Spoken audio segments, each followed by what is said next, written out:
হরে কৃষ্ণ। সুপ্রিয় সুধী ভক্তবৃন্দ, এখন আমরা পারণ মন্ত্র সহ চৈত্র মাসের কৃষ্ণপক্ষের পাপমোচনী একাদশী মাহাত্ম্য পাঠ বা শ্রবণ করব।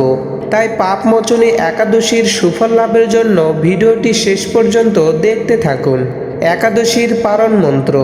অজ্ঞান তিমিরান্ধস্য ব্রতে নানেন কেশব প্রসিদ্ধসমুখ নাথ জ্ঞান দৃষ্টি প্রদভব।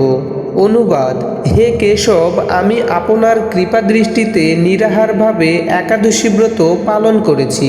কৃপাপূর্বক আমার ওপর আপনার করুণাময় জ্ঞান দৃষ্টি প্রদান করুন। জয় পাপমোচনী একাদশী মাহাত্ম্য কি জয়। যুধিষ্ঠির শ্রীকৃষ্ণকে বললেন, হে জনার্দন, চৈত্র মাসের কৃষ্ণপক্ষের একাদশীর নাম ও মাহাত্ম্য কৃপা করে আমাকে বলুন। শ্রীকৃষ্ণ বললেন, হে ধর্মরাজ যুধিষ্ঠির, আপনি ধর্ম বিষয়ক প্রশ্ন করেছেন। এই একাদশী সকল সুখের আধার, সিদ্ধি প্রদানকারী ও পরম মঙ্গলময়, সমস্ত পাপ থেকে নিস্তার বা মোচন করে বলে এই পবিত্র একাদশী তিথি পাপমোচনী নামে প্রসিদ্ধ। রাজা মান্ধাতা একবার লোমশ মুনিকে এই একাদশীর কথা জিজ্ঞাসা করেছিলেন। তার বর্ণিত সেই বিচিত্র উপাখ্যানটি আপনার কাছে বলছি, আপনি মনোযোগ দিয়ে তা শ্রবণ করুন। প্রাচীনকালে অতি মনোরম চৈত্ররথ পুষ্প উদ্যানে মুনিগণ বহু বছর ধরে তপস্যা করতেন। একসময় মেধাবী নামে এক ঋষিকুমার সেখানে তপস্যা করছিলেন। মঞ্জু ঘোষা নামে এক সুন্দরী অপ্সরা তাকে বশীভূত করতে চাইল, কিন্তু ঋষির অভিশাপের ভয়ে সে আশ্রমের 2 মাইল দূরে অবস্থান করতে লাগলো। বীণা বাজিয়ে মধুর স্বরে সে গান করত। একদিন মঞ্জু ঘোষা মেধাবীকে দেখে কামবাণে পীড়িতা হয়ে পড়ে।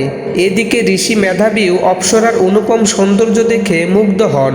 তখন সেই অপ্সরা মুনিকে নানা হাবভাব ও কটাক্ষ দ্বারা বশীভূত করে। ক্রমে কাম পরবশ মুনি সাধন ভজন বিসর্জন দিয়ে তার আরাধ্য দেবকে বিস্মৃত হন। এইভাবে অপ্সরার সাথে কামক্রিয়ায় মুনির বহু বছর অতিক্রান্ত হলো। মুনিকে আচারভ্রষ্ট দেখে সেই অপ্সরা দেবলোকে ফিরে যেতে মনস্থ করল। একদিন মঞ্জু ঘোষা মেধাবী মুনিকে বলতে লাগলো, হে প্রভু, এখন আমাকে নিজ গৃহে ফিরে যাবার অনুমতি প্রদান করুন।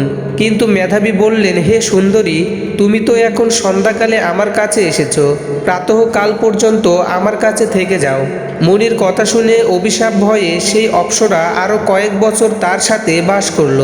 এইভাবে বহু বছর অর্থাৎ 55 বছর 9 মাস 7 দিন অতিবাহিত হলো। দীর্ঘকাল অপ্সরার সহবাসে থাকলেও মেধাবীর কাছে তা অর্ধরাত্রি বলে মনে হলো। মঞ্জু ঘোষা পুনরায় নিজ স্থানে গমনের প্রার্থনা জানালে মুনি বললেন, এখন প্রাতঃকাল, যতক্ষণ পর্যন্ত আমি সন্ধ্যা বন্দনা না সমাপ্ত করি ততক্ষণ পর্যন্ত তুমি এখানে থাকো। মুনির কথা শুনে ঈষৎ হেসে মঞ্জু ঘোষা তাকে বলল, হে মুনিবর, আমার সহবাসে আপনার যে কত বৎসর অতিবাহিত হয়েছে তা একবার বিচার করে দেখুন। এই কথা শুনে মুনি স্থির হয়ে চিন্তা করে দেখলেন যে তার 56 বৎসর অতিবাহিত হয়ে গেছে।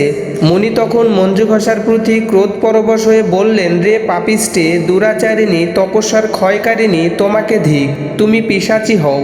মেধাবীর শাপে অপ্সরার শরীর বিরূপপ্রাপ্ত হলো। তখন সে অবনত মস্তকে মুনির কাছে শাপমোচনের উপায় জিজ্ঞাসা করল। মেধাবী বললেন, হে সুন্দরী, চৈত্র মাসের কৃষ্ণপক্ষিয়া পাপমোচনী একাদশী সর্বপাপ ক্ষয়কারিণী। সেই ব্রত পালনে তোমার পিশাচত্ব দূর হবে। পিতার আশ্রমে ফিরে গিয়ে মেধাবী বললেন, হে পিতা, এক অপ্সরার সঙ্গদোষে আমি মহাপাপ করেছি। এর প্রায়শ্চিত্ত কি তা কৃপা করে আমায় বলুন। উত্তরে চর্বণমুনি বললেন, চৈত্র মাসের কৃষ্ণপক্ষিয়া পাপমোচনী একাদশী ব্রতের প্রভাবে তোমার পাপ দূর হবে। পিতার উপদেশ শুনে মেধাবী সেই ব্রত ভক্তি ভরে পালন করল। তার সমস্ত পাপ দূর হলো। পুনরায় তিনি তপস্যার ফল লাভ করলেন। মঞ্জু ঘোষাও ওই ব্রত পালনের ফলে পিশাচত্ব থেকে মুক্ত হয়ে দিব্যদেহে স্বর্গে গমন করল।